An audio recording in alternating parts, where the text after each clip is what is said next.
There is a cave in the middle of the largest hot desert on Earth. Inside it, painted in ochre thousands of years before the pyramids, are swimmers. Human figures, with their arms raised, legs kicked back, frozen mid-stroke in water that has not existed for 5,000 years. Alongside them, hippos wallowing in a river, giraffes stretching for leaves, crocodiles sliding into a lake. None of it is here anymore. Not the water, not the animals, not even the memory, except in the rock. You are looking at a desert's baby photo, and like all baby photos, it is almost impossible to believe. Step outside the cave, and the contrast hits you like a wall. Heat that seems to press down rather than simply surround you. Silence broken only by wind sanding itself against stone that has been sanded, patiently, for 500 million years. No river, no lake, no hippo within 2,000 kilometers in any direction. Just an ocean of sand and gravel stretching to a horizon that shimmers and lies to you, the way deserts always do, promising water that isn't there and never was. Not in your lifetime, not in the lifetime of anyone who will ever stand where you're standing. The world thinks it knows the Sahara, endless dunes, camel silhouettes at sunset, a dead place, always dead, a place that punishes anything foolish enough to cross it. But the Sahara was not born a desert. It has been green before, not once, not twice. Scientists have found evidence of it happening more than 200 times over the last 800,000 years, a slow planetary breathing, in and out, on a cycle written into the wobble of the Earth itself. And the strangest part isn't that it used to be green.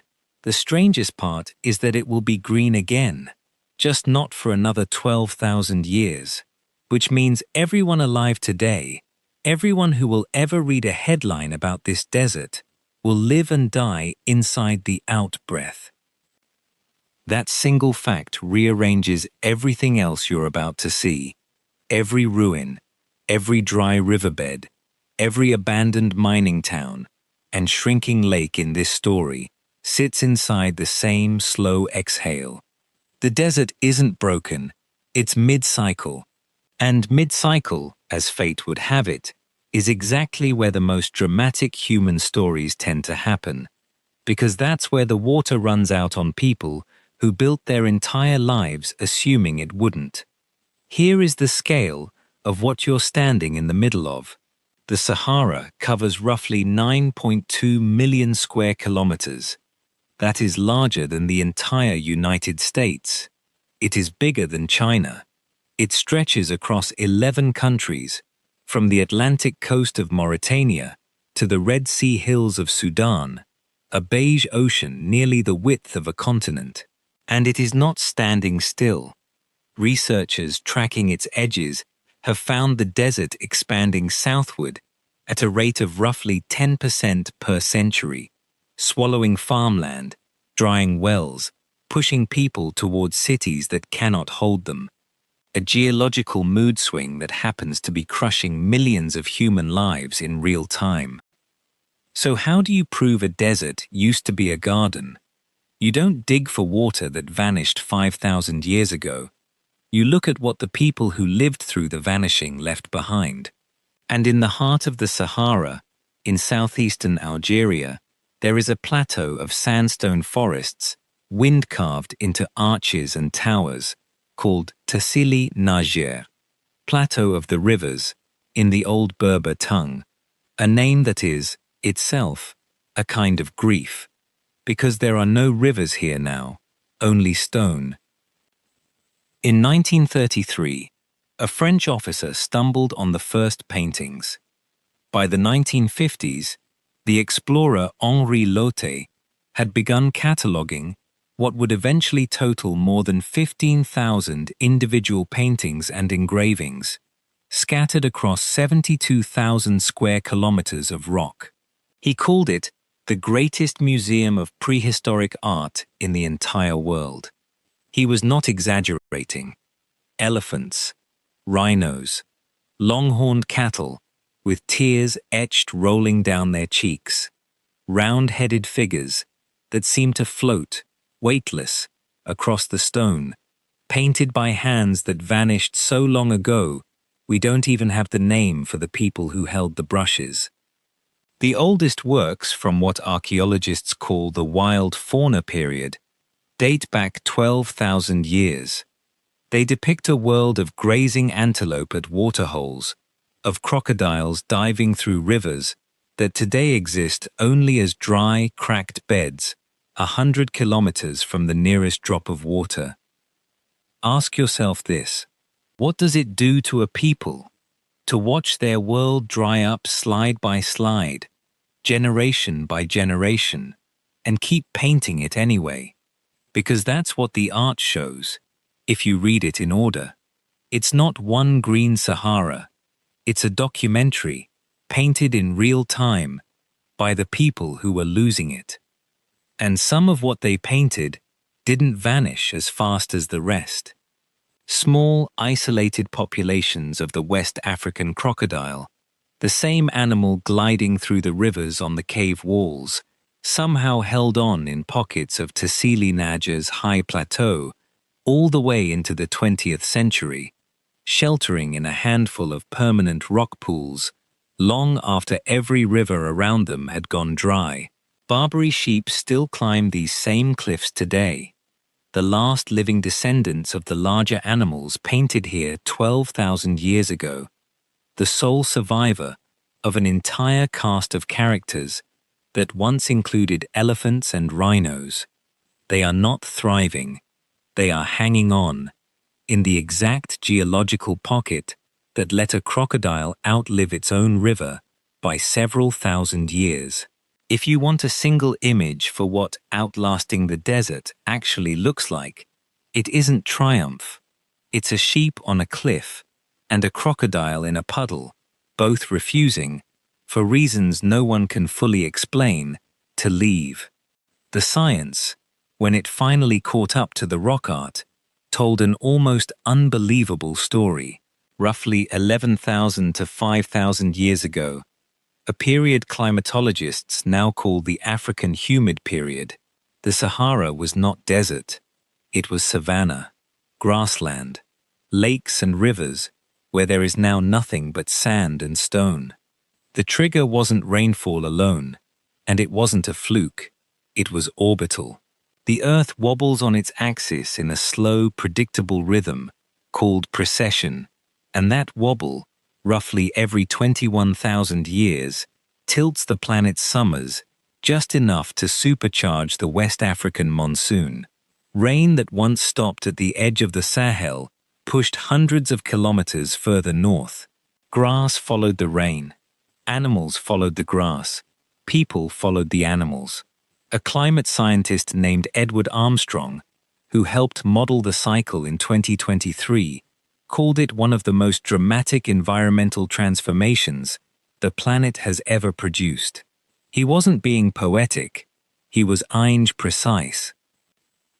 And then, roughly 6,000 years ago, it ended. Not gradually, the way you might expect a slow planetary process to end. Abruptly. Researchers studying the transition have found evidence that in some regions, the shift from green savanna back to desert happened within roughly a century, 1 or 2 human lifetimes. Lakes that had existed for 5,000 years dried into salt pans within a span of decades. Grasslands retreating so fast that entire pastoral communities would have watched the horizon change within a single adult's working life. Herds thinning, waterholes receding a little further each dry season until, one year, they simply didn't come back at all. The people who painted hippos and swimmers watched their world close like a door, and they had, essentially, 2 choices: stay and adapt to a shrinking, harsher version of the world they knew, following the last remaining pockets of grass deeper into what would become the Sahel, or leave and walk toward the one place in the region guaranteed to still have water no matter what the sky did, the Nile. Many chose the river. They arrived carrying with them the herding cultures, the social hierarchies, and the sheer organizational habits it takes to move livestock and people together across hundreds of kilometers of increasingly hostile land, and they funneled into a ribbon of fertile floodplain barely a few kilometers wide in most places, hemmed in by desert on both sides. That kind of forced density, scholars now argue, is not a minor historical footnote. It may have been one of the conditions that made a centralized, hierarchical civilization, like ancient Egypt, possible in the first place. A population with nowhere left to scatter to, learning, out of sheer necessity, how to organize itself at scale. The Sahara didn't just dry up. It may have built the funnel that helped pour one of the first great civilizations on earth into existence. The desert giveth, the desert taketh away, and somewhere in between, it built a kingdom. Let it breathe here for a second. Picture standing in the Tanner's Rooft, one of the flattest, most featureless stretches of the Central Sahara, a region so empty that Tuareg guides call it the Land of Terror.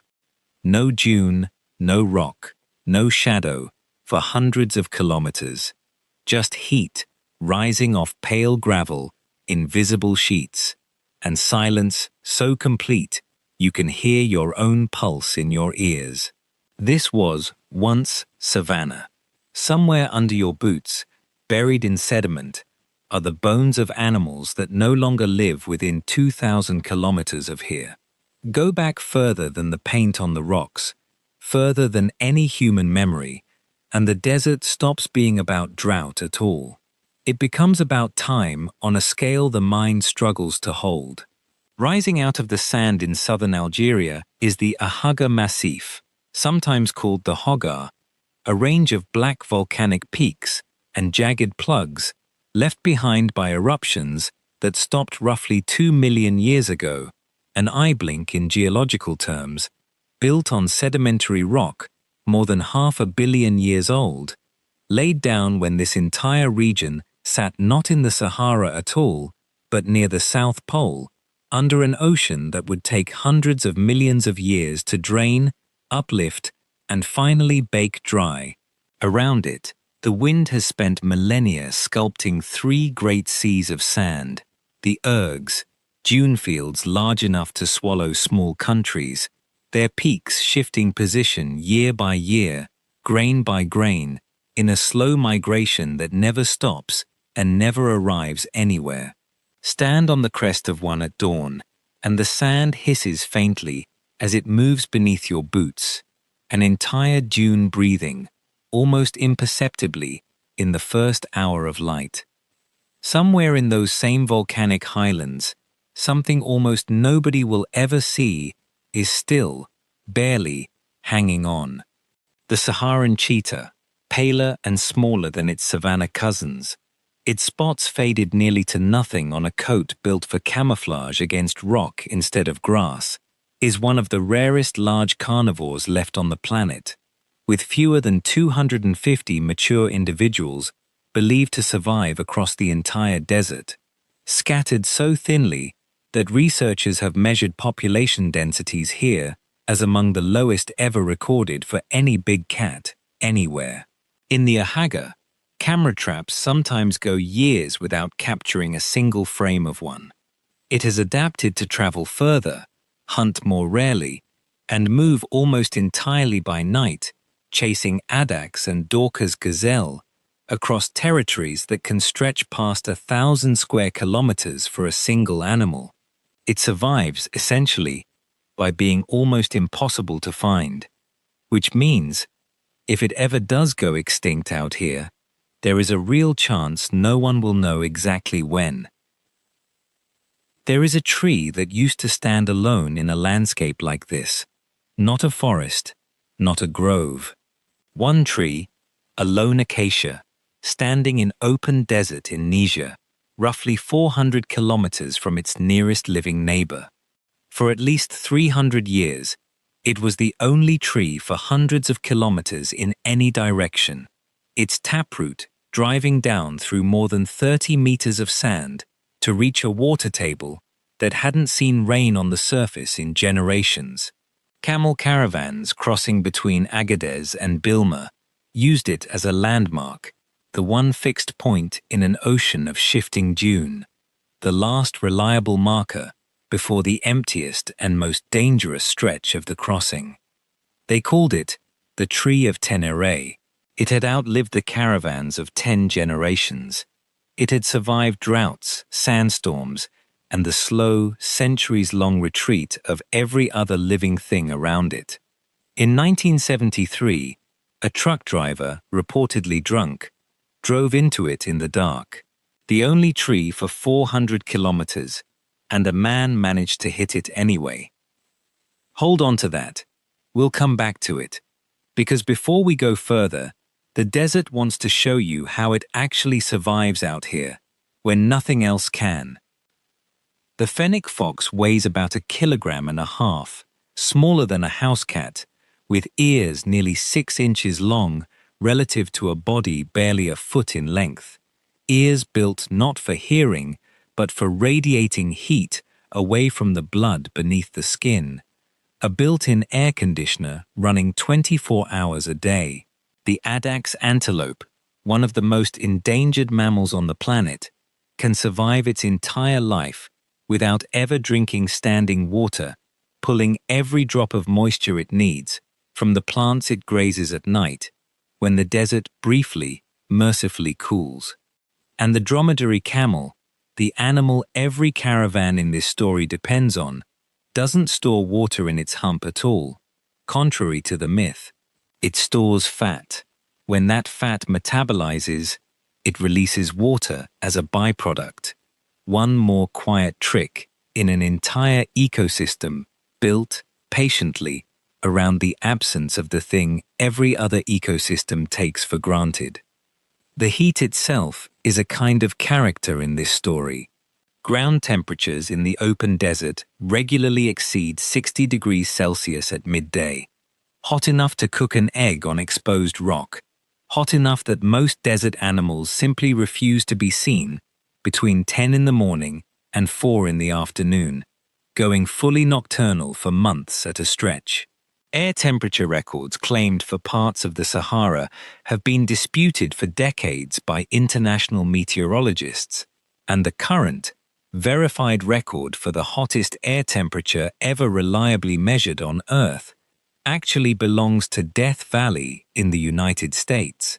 But by most other measures, ground surface heat, sustained summer averages, sheer relentlessness, the Sahara remains one of the 2 or 3 most punishing thermal environments any living thing has ever adapted to survive. And they do adapt, in numbers that are almost hard to believe. When conditions align, the desert locust can form swarms covering hundreds of square kilometers, a single large swarm capable of containing tens of billions of insects, consuming in one day the same amount of food that tens of thousands of people would eat in a year. A plague, biblical enough that it is, quite literally, one of the plagues described in the book of Exodus, still recurring, still devastating Sahelian farmland in good rainfall years when the desert briefly blooms enough to feed a population explosion. The same sun that makes this place nearly uninhabitable for humans has, in the 21st century, become one of its most valuable exports. The Sahara receives more solar energy in 6 hours than the entire world consumes in a year. In the 2000s, European engineers proposed a project called Desertec, an ambitious plan to blanket sections of the desert in solar farms and pipe the electricity north under the Mediterranean. Political instability, funding collapses, and disputes over ownership largely stalled the original vision. though smaller solar projects have continued advancing across Morocco and elsewhere along the desert's edge. The same emptiness that killed the Green Sahara's last lakes may, eventually, power cities that haven't been built yet. Now walk with the salt.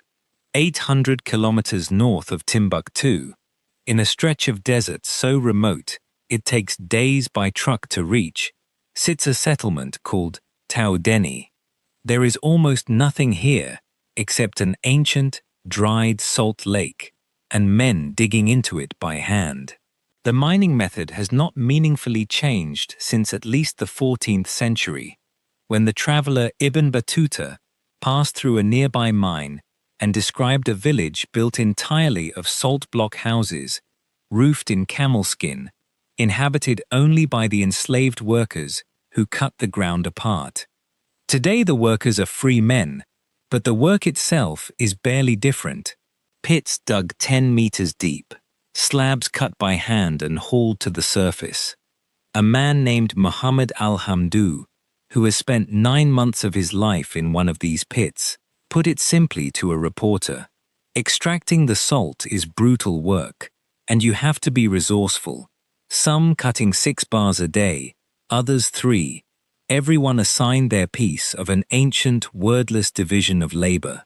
On a good stretch, he says, as many as 1,000 men might be working the site at once, each one working purely for himself. No fixed shift, no clock, some starting at night, some at dawn, whenever the body can stand it. Picture the pit itself. 10 meters down, walls of pale mineral striped like a layer cake by 10,000 years of an evaporated sea. No shade, no breeze, just a man on his knees with a hand axe, chipping along a natural seam until a slab breaks free clean. The air down there smells faintly of brine and dust. Above ground, other men load the slabs onto trucks, or, less and less often now, onto the low wooden pack saddles built for a camel's back, cushioned with alpha grass so the salt's sharp edges don't tear the animal's skin raw, over 800 kilometers of open desert. When a caravan does still leave the old way, it moves before dawn, in near silence. The loudest sound the soft complaint of camels being loaded, animals that seem to understand, every single time, that a long walk is coming, and resent it accordingly. For centuries, this salt moved out of Taoudeni by camel, in caravans the Tuareg called the Azalai. In the winter of 1957 and 1958 alone, one caravan season delivered 160,000 slabs of salt to Timbuktu, more than 4,800 tons, on the backs of tens of thousands of camels. By the late 1950s, the caravans of the neighboring Bilma salt route in Niger had shrunk to 8,000 camels, down from 20,000 50 years earlier. Trucks were coming. They are still coming. Most of Taoudeni's salt now leaves by vehicle, and the Azalai that remain are less a supply chain than a memory kept alive on purpose, by people who don't want to be the last generation to know how. This salt built an empire once, long before Taoudeni's mines settled into their present, quieter decline. Saharan salt was worth, quite literally, its weight in gold, traded slab for equal weight across the desert to the Mali Empire in the south, an empire that grew wealthy not from possessing gold alone, but from controlling the routes and taxing the exchange, salt moving north to south, gold moving south to north, an economy built entirely on 2 things the other side of the desert desperately needed. In 1324, the empire's ruler, Mansa Musa, widely regarded by historians as among the wealthiest individuals in recorded history, set out on a pilgrimage to Mecca with a procession that numbered, by most accounts, somewhere around 60,000 people. Enslaved porters reportedly carried rods of pure gold. Camels hauled sacks of gold dust across the same sands the salt caravans still cross today. When the procession passed through Cairo, Musa's spending was so extravagant that it reportedly depressed the value of gold in Egypt's markets for years afterward. He returned home and commissioned mosques and centers of learning that would help make Timbuktu, a modest trading post on the edge of this desert, into one of the intellectual capitals of the medieval world. Salt for gold, gold for scholarship. The desert has always known how to convert one form of value into another, given enough centuries and enough camels.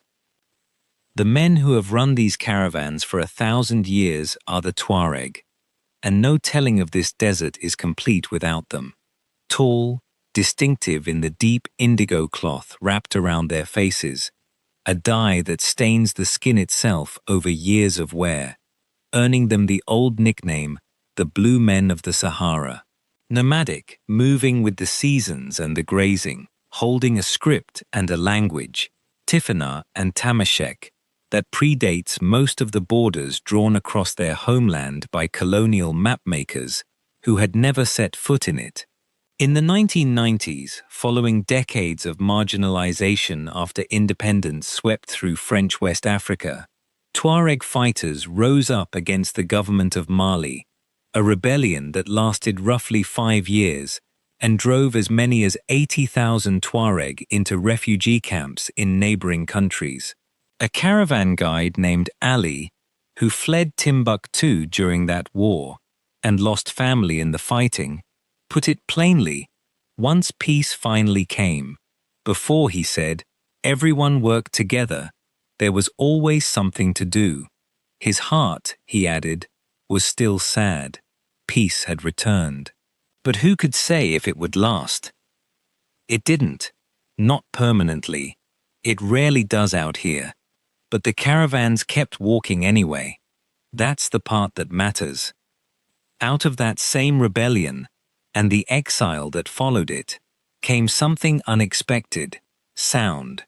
Tuareg musicians who grew up in refugee camps in Algeria and Libya, some of them former fighters, began fusing the traditional rhythms of the desert with electric guitars smuggled or borrowed across borders, singing in Tamashek about exile, thirst, and home.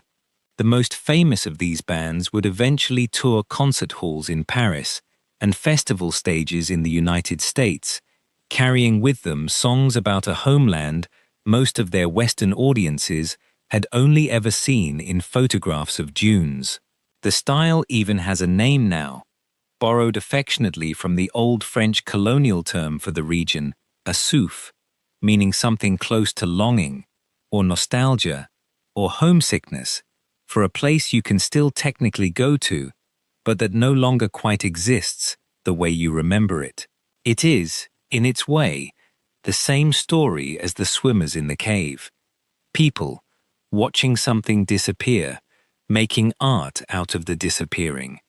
Timbuktu itself, the city these salt caravans have fed for 8 centuries, deserves more than the punchline it's become in casual English, a byword for the middle of nowhere. In its golden age, in the 15th and 16th centuries, it was a university town, home to what historians estimate were well over 150 centers of Islamic scholarship, and a documented private manuscript tradition so vast that leading families measured their wealth partly in the size of their libraries. Books on astronomy, on medicine, on law, on poetry, on mathematics, hand-copied by scribes and passed down for generations, tens of thousands of individual volumes, eventually estimated in the hundreds of thousands across the city as a whole. In 2012, jihadist fighters allied with Al-Qaeda in the Islamic Maghreb seized northern Mali, including Timbuktu, and began a campaign to destroy anything they considered forbidden. A local librarian named Abdelkader Haidara, custodian of one of the city's largest private collections, spent 8 months organizing a clandestine evacuation. Manuscripts packed into metal trunks under cover of darkness. Trunks moved out of the city by mule cart and by river, past jihadist checkpoints, past suspicious government soldiers who tore trunks open looking for hidden weapons. We were completely traumatized, Haidara said afterward, of those months. All we could do was work. By the time French and Chadian forces retook the region in early 2013, the militants had managed to burn or steal a few thousand manuscripts out of a collection numbering in the hundreds of thousands. The overwhelming majority survived, hidden in the homes of ordinary families who had, without ever being asked, decided that the books were worth the risk. The desert nearly lost its library twice, once to sand, once to fire. Both times, it was saved by people who refused to let the emptiness win. Not every Saharan city survived by fighting off invaders. Some survived simply by outsmarting the sun. Near the borders of Libya, Algeria, and Tunisia sits Gadames, a settlement inhabited in some form since at least the 4th century BC, known for over 1,000 years as the Pearl of the Desert. Its old town is built almost entirely from mud brick, palm trunks, and lime. 4-story houses stacked so tightly together that the entire settlement functions as a single interconnected structure. Ground floors used for storing dates and grain, family quarters above them, and, crossing over everything, a network of covered, almost tunnel-like passageways that let residents move through the whole town in permanent shade, without ever stepping into direct sun. The rooftops, reserved traditionally for the women of each household, form their own separate world above the alleys, an entire second city walked exclusively by people the ground-level streets rarely saw. No air conditioning, no modern insulation, just centuries of accumulated, inherited knowledge about how to build a human life inside an oven and come out the other side comfortable. It is, in its own quiet way, as impressive an engineering feat as anything Gaddafi ever built underground. It just runs on shade instead of pipelines. Now come back to the water, because the water is where this story turns dark. And it has been dark before, in this exact stretch of desert, long before anyone alive today was born. In the same Fezzan region of southern Libya, where engineers would one day drill for Gaddafi's pipelines, there once thrived a civilization almost nobody outside academic circles has heard of, the Garamantes. Emerging from Berber pastoralist roots around 900 BCE, they built a network of cities across the Wadi al-Ajal Valley, centered on a capital called Garama, and reached a population that researchers estimate may have peaked near 50,000 people, an extraordinary number for a landscape that receives, in most years, less than an inch of rain. Their secret was underground, a system of hand-dug tunnels called foggeras, more than 700 kilometers of them in total, some stretching over 6 kilometers long, cut through sand, gravel, and solid sandstone by laborers, working in darkness, tapping an ancient aquifer and carrying its water by gravity alone into fields of wheat, grapes, olives, and dates. For over 1,000 years, it worked. The Garamantes built pyramid tombs, developed their own script, traded with Rome, and thrived in one of the most hostile environments on the planet, using nothing but tunnels and gravity. Satimdigsejen, and then, sometime around the 7th century CE, it stopped working. The aquifer beneath the foggaras, it emerged too late for anyone to fix, was not being refilled by any current rainfall. It was fossil water, the same kind that would one day fill Gaddafi's pipelines, laid down during a much older, wetter version of the Sahara, and the Garamantes had spent a millennium drawing it down. As the water table dropped, their tunnels had to be dug deeper and longer just to keep reaching it. An escalating engineering arms race against a well that was irreversibly, permanently running dry. The kingdom fractured, the cities emptied. Within a few centuries, the very people descended from the Garamantes had forgotten who built the tunnels beneath their own feet, some later generations crediting the ruins to the Romans instead, an entire civilization's signature engineering achievement outliving the memory of the civilization itself. An archaeologist who has spent 30 years excavating this region, David Mattingly, of the University of Leicester, has pointed out the obvious, uncomfortable parallel. 1,500 years after the Garamantes ran out of ancient water, the modern Libyan state built the great man-made river to mine the exact same kind of ancient, non-renewing reserve on a vastly larger, more industrial scale. History, out here, doesn't really repeat. It just changes the size of the pipe. In 1953, engineers drilling for oil in southern Libya struck something they weren't looking for: a vast reservoir of fresh water, trapped underground since the last ice age, some of it more than 30,000 years old. This is the Nubian Sandstone Aquifer System, the largest fossil water reserve on Earth, stretching beneath Libya, Egypt, Chad, and Sudan, an ancient inland sea sealed in stone since a version of the Sahara that no living human has ever seen. In the 1980s, Libya's government, under Muammar Gaddafi, launched what he called the eighth wonder of the world, the Great Man-Made River, a network of pipelines eventually stretching more than 4,000 kilometers, carrying fossil water from wells over 500 meters deep, north to the coastal cities of Tripoli and Benghazi. At its peak, it supplied roughly 70% of all fresh water used in the entire country, funded almost entirely by Libya's own oil revenue. No foreign loans required. It worked. For a while. A woman named Maya Ben Shaban, who lives in Tripoli, remembers her father driving 2 hours each way to the next oasis just to bring back drinking water before the pipelines came. Now the water simply arrives. But there is a catch buried in the name itself: fossil water. It is not rain.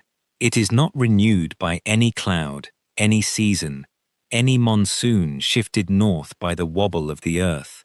It is a finite deposit, laid down tens of thousands of years ago, being pumped out faster than any conceivable process could refill it. Estimates for how long it can last vary wildly and depend on who is doing the counting. Some Libyan officials once claimed the reserve would last for centuries. Independent researchers have put the outer limit closer to 60 to 100 years at current extraction rates. Since 2011, war, sabotage, and crumbling infrastructure have only accelerated the strain, cutting water to millions during periods of conflict and leaving much of the system's maintenance indefinitely deferred. Libya built a river under the world's largest hot desert. Now it is slowly, unavoidably, watching the river run dry from the inside. If you want to see what that future looks like when it fully arrives, you don't need Libya. You need to look 400 kilometers south of the Sahara's edge, to a lake that used to be visible from space, and now, in places, is barely visible from the shore. Here is the picture in 1963. Lake Chad covers roughly 25,000 square kilometers, the sixth largest freshwater lake on the planet. An inland sea straddling 4 countries, sustaining over 40 million people across its basin, home to more than 120 species of fish, and a critical stopover for millions of migratory birds crossing between Europe and sub-Saharan Africa. Here is the picture today. the lake has shrunk by roughly 90%, down to somewhere near 1,300 square kilometers, so shallow now that its size swings wildly between wet season and dry, so diminished that some researchers argue the word shrinking undersells what's actually happening, calling it instead a slow-motion collapse of an entire regional water system. Reduced rainfall 800 kilometers away, in the Central African Republic, cut the rivers that feed the lake. Population growth quadrupled the demand for irrigation across the same decades. Climate change did the rest. The numbers, stacked one on another, are staggering. 90% of the lake's surface, gone. Over 40 million people in its basin. A fourfold increase since the 1960s in the water demanded from it for irrigation, across a population that grew just as fast, on top of a resource that only shrank. Researchers studying the wider Sahel note something darker sitting underneath all of it. Across the region, pastoral herding, the backbone of the local economy for millennia, still accounts for a quarter of GDP, even as the land beneath it disappears, and a single bad drought year, like the one that hit Niger in 2010, can wipe out millions of cattle and hundreds of millions of dollars in a single season. Into exactly that kind of vacuum, dying farms, empty nets, a generation of young men with no clear economic future, walked an armed group that would eventually call itself Boko Haram, recruiting deliberately and effectively from the exact population the lake could no longer employ. Water scarcity didn't cause the insurgency by itself, but it built the recruiting pool, patiently, one dry season at a time, and armed groups in the region have since used control over the little water that remains as leverage. In the same basic pattern the Sahara has run for 6,000 years.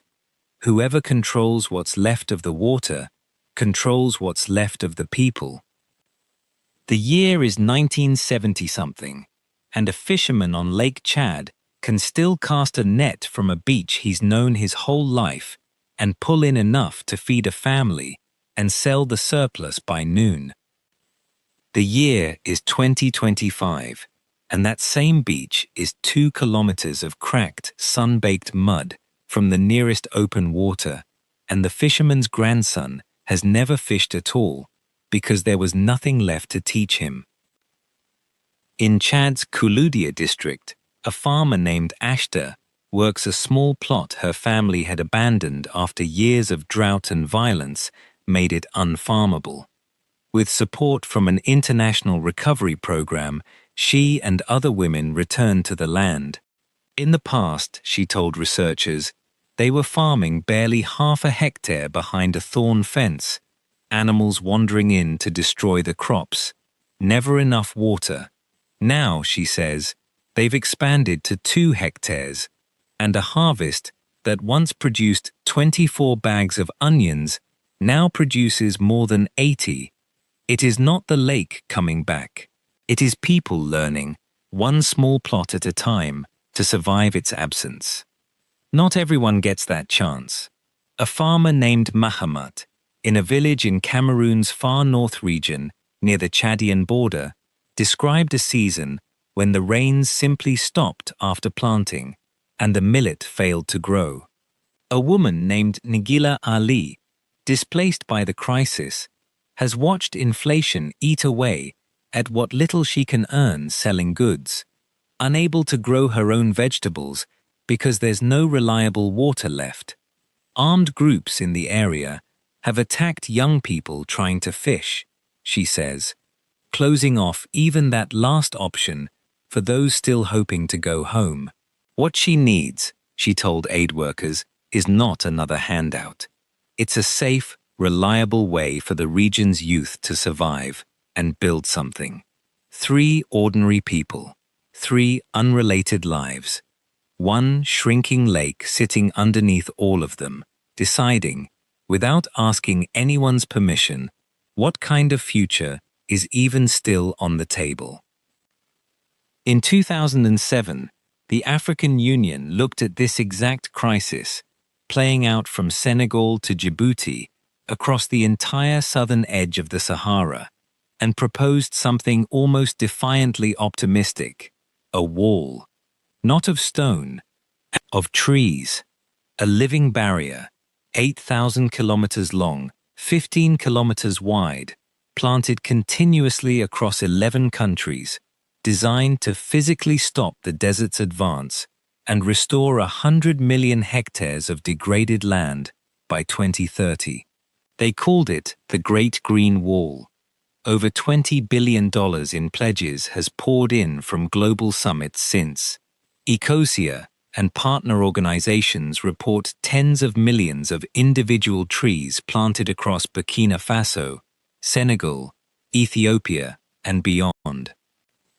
And yet, in Senegal, one of the countries most committed to the project, researchers surveying 36 planted plots covering nearly 45,000 acres using satellite data instead of press releases, found that only one plot showed measurably more green growth than the land would have produced from rainfall alone, with nothing planted at all. The ecological impact, in the researchers' own words, ranged from minimal to non-existent. Seedlings die when the rainy season disappoints. Cattle trample fences left unrepaired for lack of funding. One researcher, an environmental policy scholar named Anna Zhu, who co-authored the study, didn't mince words. "They're throwing away money," she said, "planting trees in the desert for them to die." It is tempting to call this a failure and move on. The people running the project would tell you that's too simple. A technical director for the Pan-African agency overseeing the wall, frustrated by the gap between headline pledges and money that actually reaches the ground, once asked publicly where the promised $20 billion had actually gone, offering to sit face-to-face with anyone who claimed it had arrived. In Chad, a project called PROLAC, funded separately through the World Bank, has helped restore livelihoods for roughly 1.5 million people, rebuilding irrigation and agriculture in villages the drought had emptied out. In Burkina Faso, a community-led agroforestry effort has protected over 160,000 hectares since the 1980s, run not by distant donors, but by the farmers whose land it actually is. The wall, as the evidence keeps insisting, isn't one wall. It's 1,000 small, uneven experiments, some dying in the ground within a season, some stubbornly working without fanfare, and almost none of them visible from the satellite images that make the international headlines. There is one more crossing this desert demands of people, and it is the hardest to look at directly. Every year, thousands of migrants from across West and East Africa attempt to cross the Sahara, most heading toward Libya or Algeria, most hoping, eventually, to reach the Mediterranean and Europe beyond it. Aid organizations who track this route report something the world rarely discusses out loud. More people are believed to die crossing this desert than crossing the sea that gets all the headlines. Between January 2020 and May 2024, at least 1,180 deaths were formally documented in the Sahara crossing alone, a number every agency involved admits is almost certainly a significant undercount, because most of this desert has no one watching it at all. In 2024, the deadliest year for global migration on record, 478 deaths were confirmed on this route in a single year. Behind the number is always a name, even when the world never learns it. In Niger's Agadez region, aid workers recorded the testimony of a young woman named Zalika, pushed back into the desert after being expelled from Algeria, along with thousands of others. The conditions, she said, were terrible. The trucks open to the sky under the full desert sun. In the truck carrying her husband, she said, a man died of dehydration before they reached help. Some fainted along the way. Others didn't survive their injuries. It was, in her words, horrible. In the Libyan oasis town of Saba, a shopkeeper named Abdel Salam described watching trucks arrive from the south, filled with men who had somehow survived the crossing, some of them collapsing to the ground the moment they climbed out, in what he could only describe as desperate prayer. The scale of what's happening on this specific stretch of border has accelerated in ways aid workers describe as unprecedented. Through 2024, an NGO tracking the crossing recorded roughly 31,000 migrants expelled from Algeria back into Niger's desert over the course of the year, a record. By June of the following year, Niger's own authorities had already logged around 16,000 people pushed back over that same border in just 6 months, a pace that, if it held, would exceed the entire previous year's total.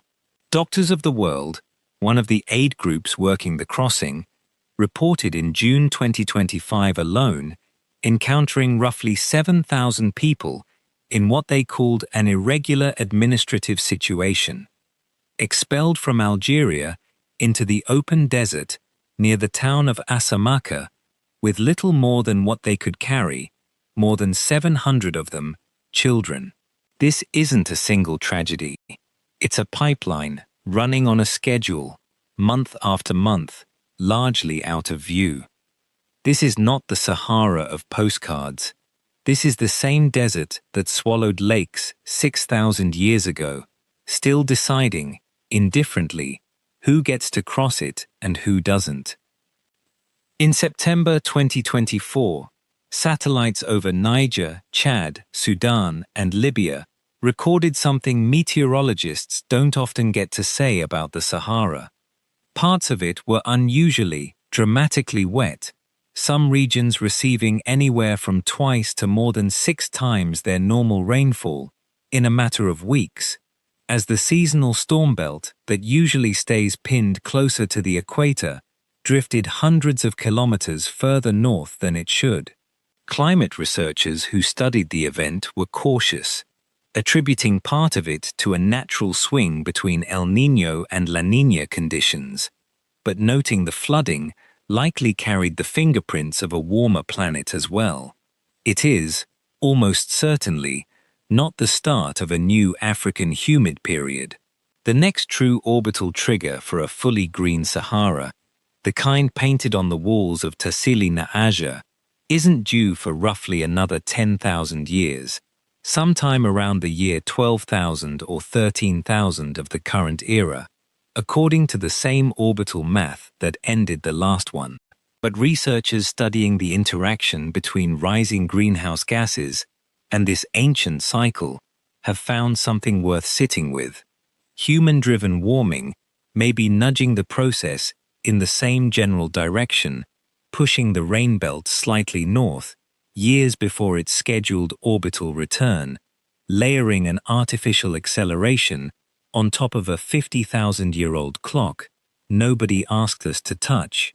Whether that ends up meaning more relief for the Sahel, or simply more chaos on a schedule no model can fully predict, is a question no one currently alive will live long enough to see answered.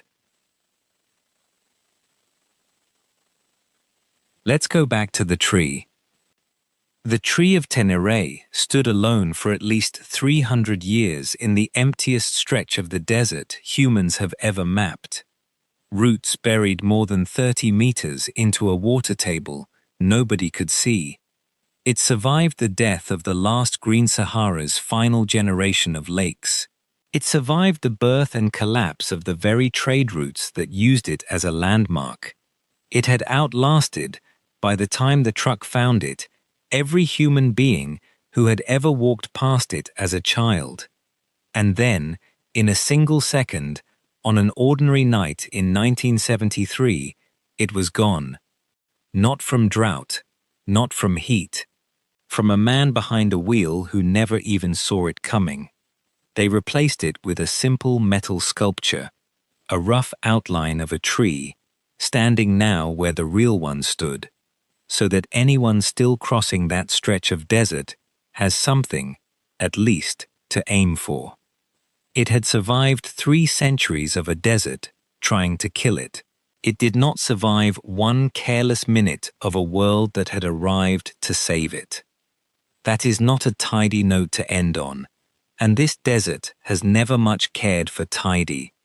This is a place that has been green before, and will be green again, on a clock too slow for any human institution to plan around.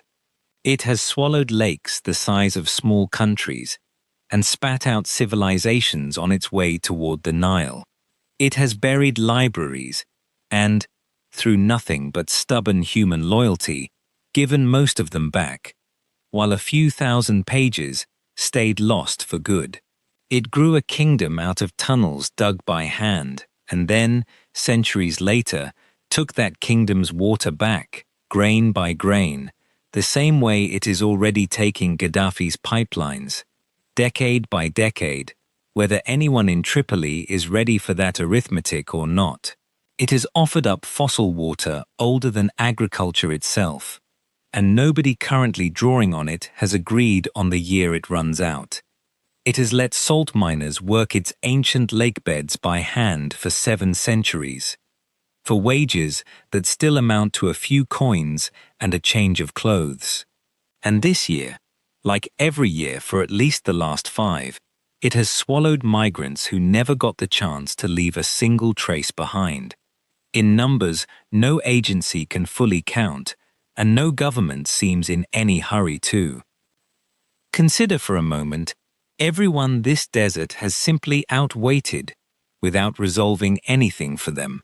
The Garamantes believed their tunnels would outlast them, and the tunnels did, just not the way they hoped, surviving so long that later generations forgot who had even dug them. Gaddafi called his pipeline the 8th wonder of the world, and the aquifer beneath it is already being measured by the people who study it closely, not in centuries, but in decades, with no agreed plan for what happens to several million people once the counting runs out. The Great Green Wall was supposed to be visible from space by now, a green line drawn across an entire continent. Instead, it is a scattering of small, uneven successes surrounded by dead saplings, broken fences, and unspent pledges, and nobody currently running it will commit to a date by which that changes. The migrants still crossing this desert tonight, right now, while you listen to this, are not doing so in some settled, historical past tense. They are doing it in the present tense, on trucks that may or may not have enough water, toward a border that may or may not let them through.